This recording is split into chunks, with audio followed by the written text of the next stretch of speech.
Omulenzi ono w'emyaka 13 ng'asoma P6 mu ssomero lya Clevers Original Junior School ekitintale ye yabadde agenda ku ssomero ku ssaawa nga 12:30 ez'enkya.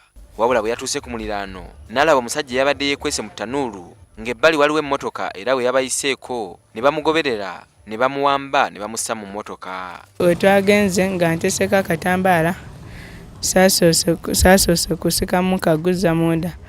Kati we twagenze nga nendaba nga sikyasa bulungi n'ensika. Omwana ono wano we yakomye okutegeera olunaku lwonna n'aluyitamu nga tamanyi bifa ku nsi nga ne ku ssomero balowooza nti yayosezza. Abeewaabwe w'omwana ono tebaategedde byamutuuseeko nga balowooza nti ali ku ssomero, wabula bwe bwawungedde ne batandika okusattira nga tebamulaba. Ne tufulumako ebweno tugendako abaana abalala basomera wali baviira wali ne tubabuuzako ne bagamba ffe tusoma P4 n'ebiki naye tetwabadde na mukolo gwonna baatusiibudde. Omulenzi agamba nti ekiro mu ttumbi yazuukuse ng'ali mu mmotoka mwe baamuwambidde ng'abasajja abaamuwambye bali mu kwogera ku ssimu. Nga boogera nti boosi omuntu tumufunye era tugenda amuleeta. Boosi n'agamba nti mumuleete. Kati n'agamba katumale okyusa engoye tusooke tumuleete.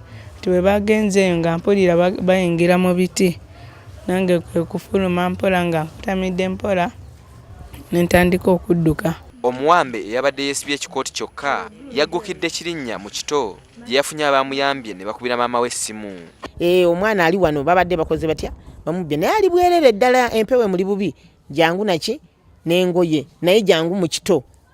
Omusango guwaabiddwa ku poliisi y'e Mutungo, wabula bwe tugenzeeyo batutegeezezza nti sibeetegefu kulabika ku kamera za NTV.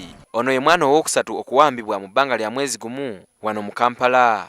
Abasajja abawamba abaana bano batera okusaba omusingo gw'ensimbi era abooluganda lw'omuwambe bwe balemererwa nga babatiisatiisa kabe kasinge n'okumutta. Ernest Wisdom Kiyonga, NTV ku ssaawa emu.